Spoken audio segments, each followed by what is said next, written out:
In March 2020, a female common crane was tagged with a satellite transmitter near Nal Sarovar in Gujarat. She flew nearly 5,000 kilometers in just 15 days to reach Kazakhstan, braving treacherous landscapes and dangerous weather.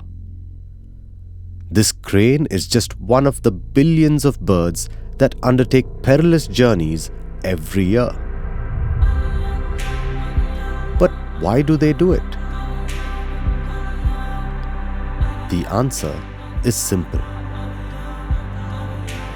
They are driven by changing weather conditions and the resulting availability of food.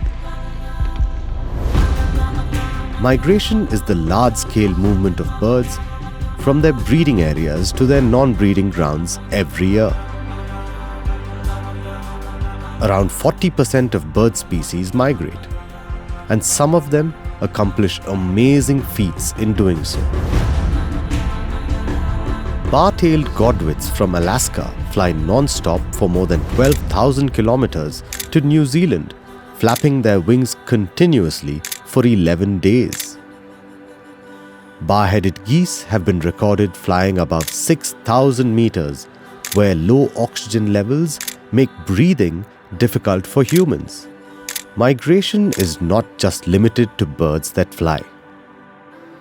Penguins migrate by walking and swimming, and often return to the exact same place year after year, like many other bird species do, without maps or GPS. Migratory birds prepare for their journeys by feeding furiously to build up their reserves of fat. Many birds migrate without stopping to feed, rest, or sleep, while others may take a stop or two. They often migrate at night and use the stars, the moon, and the Earth's magnetic field to find their way. So the next time migratory birds come to visit our backyard, let's welcome them and marvel at their extraordinary journey.